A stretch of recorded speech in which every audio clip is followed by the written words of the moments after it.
How's it going, team? This is the Brown Man, and I hope all is well with everyone. Okay, so let's get into this. Okay, there you go. So I've been playing this game for a while. As you guys see, I'm level 100. I've been pretty much no-lifing this game since I was able to play it.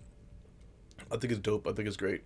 I think if you're into like Evil Dead, Dead by Daylight, you should check out this game. Um, there are some things with it though that will probably get fixed when the game fully releases. If not, then maybe shortly after. I don't do voiceovers, so I don't record a voice and then put it over a video. So that's why I'm talking to you guys like this. Um, One of the things is actually going to be some bugs. Of course, it's not even out yet. It's launched. There's going to be some bugs. One of the things that's a little bit buggy will be off sometimes a trap. Sometimes you can hold them right over the sweet spot. And they don't go in, but sometimes it does work.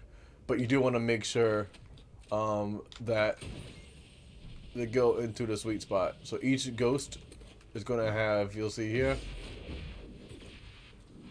a little marker on the floor below the ghost.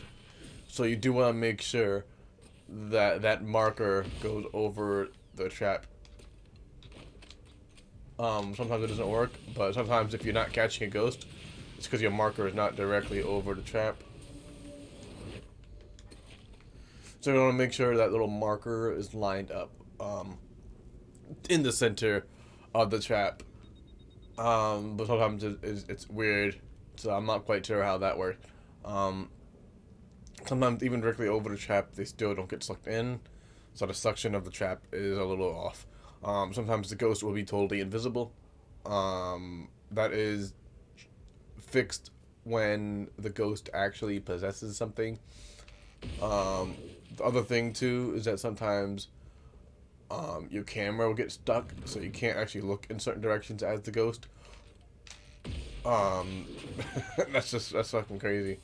And another thing is that sometimes I'm not quite sure what causes this. Maybe it's like after some collision between characters. But if you ever played Evil Dead, you'll see that sometimes when you come back to life, you would move at like 2 frames per second or something.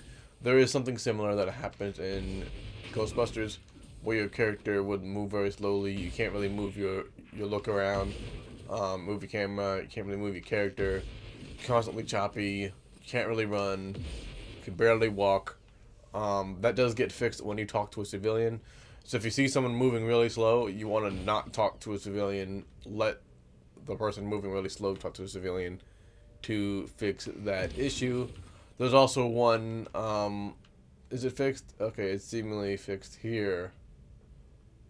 Okay. But for a while, what would happen is that I would actually, level up my gear. And then sometimes when I leave and come back, the gear wouldn't be leveled. I'll keep my same player level, but I'll lose the gear level. And the issue with that is that some missions to unlock certain gear requires a certain level. Like this one over here, the contract keeps requiring right here. The contract for the overclock module, you need to be level 25. So I kept losing the level 25, so I kept earning back the 2 levels. But the weird thing is that it saved the mission progress, so I didn't have to completely start the mission over. And another bug here is that it keeps going back to the default trap. Everything keeps resetting to default when I had it modded out. This is like the 3rd time. So you do want to check that you have certain things on. And then we'll do the skid stop. And then we'll do the overclock module. And then we see here, when you go back, and you see that it's like that. Okay. And you want to make sure that when you enter a game, that you still have your stuff. So, for example, this has instant activation. So if you enter a game and then you realize it's not instant, that means it reset your trap. And those are the bugs that I've noticed so far in this game. Hope you guys stay safe, stay hydrated, and of course, have a good one.